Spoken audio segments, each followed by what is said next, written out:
تباہی کے جہنم کے شعلے ان کے سامنے بھڑک رہے ہوتے ہیں، لیکن یہ انہیں دیکھتے نہیں ہیں۔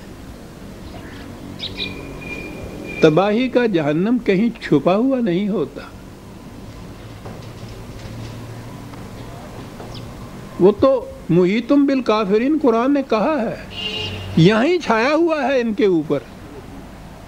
جی آ رہا تھا کہ پھر اس کا انجام جہنم ہوگا، ان الفجار لفی جہیم۔ یہ ذہن میں نہ رکھو جو ہم نے کہا کہ ہوگا، کہیں جا کر ہوگا۔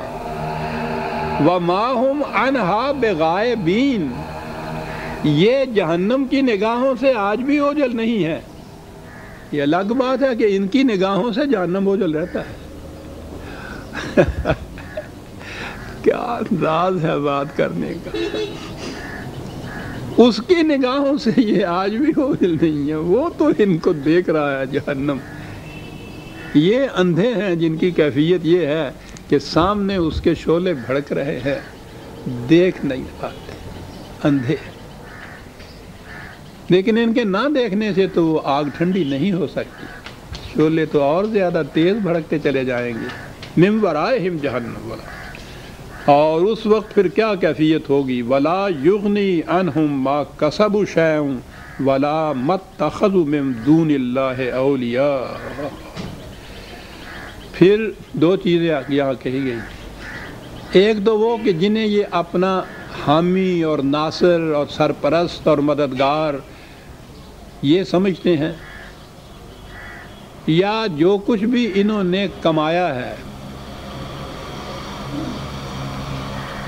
یہ مطمئن ہوتے ہیں اس پر کہ یہ کافی ہے ہمارے لیے، ان کی موجودگی میں کوئی تباہی نہیں آ سکتی۔ کہا جن کے اپنے، جب ان کے اپنے ان غلط اعمال کی وجہ سے تباہی آئے گی تو نہ تو وہ جو حامی اور ناصر اور سرپرست اور اولیاء جن کو یہ سمجھتے ہیں وہ کسی کام آئیں گے، اور نہ ہی جو کچھ انہوں نے اس غلط طریق سے کمایا ہے وہ بھی ان کے کسی کام نہیں آئے گا۔ سر سیلاب آتا ہے تو پھر وہ یہ نہیں پوچھتا ہے کہ تم ہو اور یہ تمہارے دوست ہیں، اچھا تمہیں یہ بچا لیں گے اٹھ کے۔ وہ تو اس طرح سے آتا ہے، وہ سیلاب نہ پرست کے در خانہ قدامست، وہ تو یہ بھی نہیں پوچھتا کہ جی گھر کا دروازہ کدھر سے ہے، کہاں سے میں آؤں۔ وہ تو پھر بہا کے لے جاتا ہے ساتھ، کوئی اس میں کام نہیں آ سکے گا۔ وَلَهُمْ عَذَابٌ عَظِيمٌ، یہاں عظیم آیا ہے۔ عظیم ہضم سے ہوتا ہے، اس کے معنی ہڈیاں ہوتے ہیں۔ انسانی جسم کی بنیاد اس کے ہڈیوں کے ڈھانچے کے اوپر ہوتی ہے، بونز جو ہیں وہ اصل میں بنیاد ہوتی ہے کسی انسان کے پیکر کی۔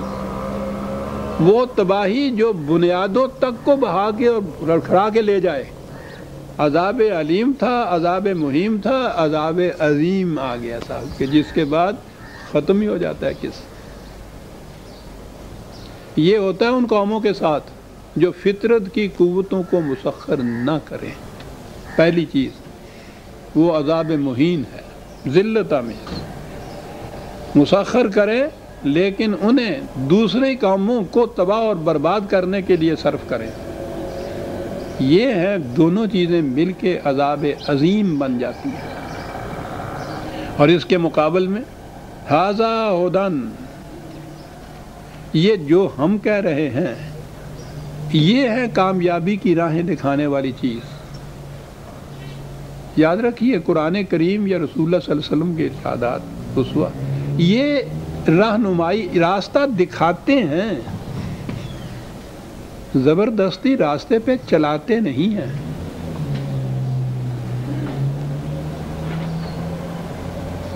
بڑی رحمت جو انسانوں کے لیے ہوئی وہ یہ کہ چوراہے پہ کھڑے ہو کے یہ بتا دیا کہ بھئی جس گاؤں میں تم نے جانا ہے یہ راستہ اس طرف جاتا ہے۔ بڑی چیز ہے یہ۔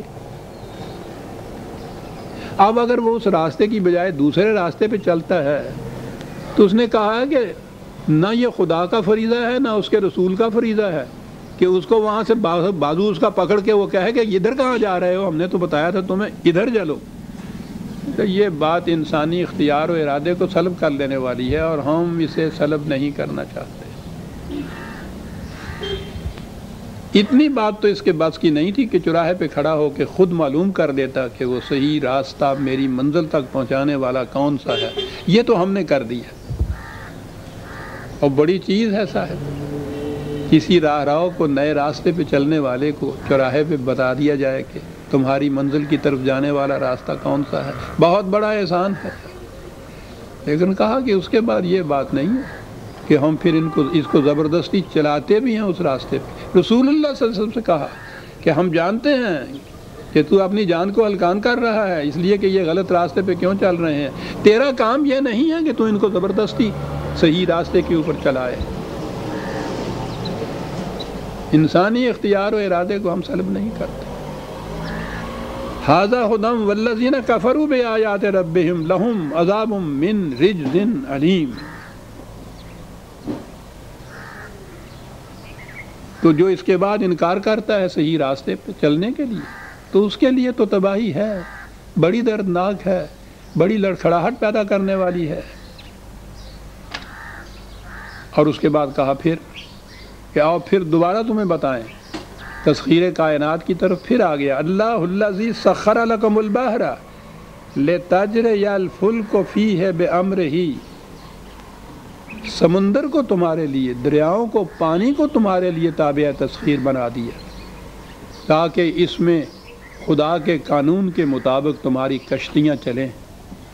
وَلِتَبْتَغُوا مِنْ فَضْلِهِ، اور تم پھر خدا کے عطا کردہ جتنی نعمتیں بکھری ہوئی ہیں دنیا میں، ان کی تلاش میں نکلو۔ یہ جو ہے کہ کشتی ایک خاص قانون کے تابع پانی کے اوپر تیرتی ہوئی رہتی ہے، بڑا اٹل قانون ہے خدا کا، لیکن کشتیاں انہی کی سلامت رہتی ہیں جو ان قوانین کو جانتے ہیں اور ان کے مطابق اپنی کشتیوں اور جہازوں کو چلاتے ہیں۔ وَلَعَلَّكُمْ تَشْكُرُونَ، اس کے مطابق کرو گے تو پھر تمہاری محنت بھرپور نتائج پیدا کرے گی۔ شکر کے معنی یہ ہوتے ہیں، کسی کی محنت بھرپور نتائج پیدا کرے۔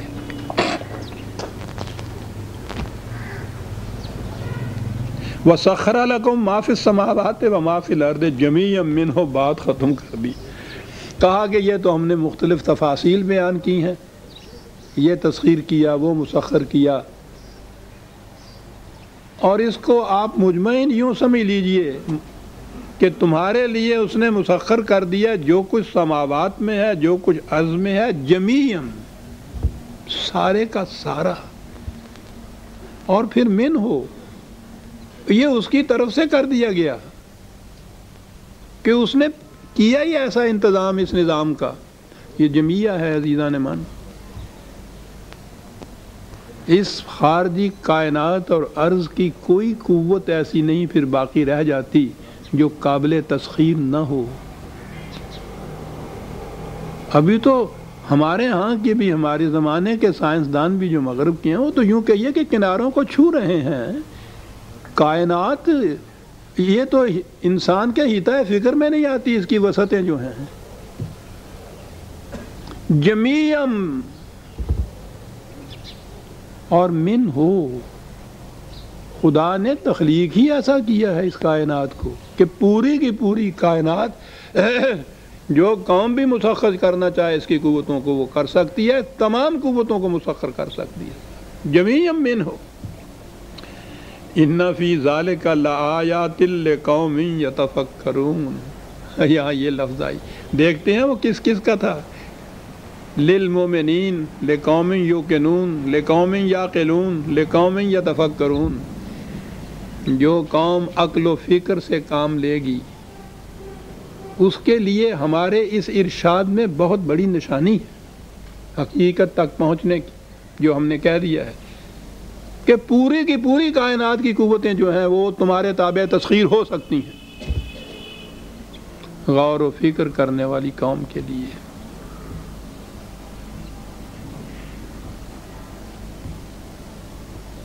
جس قوم کو 1000 برس سے یہ سکھایا جا رہا ہو کہ مذہب کے معاملے میں عقل سے کام نہیں لیا جا سکتا،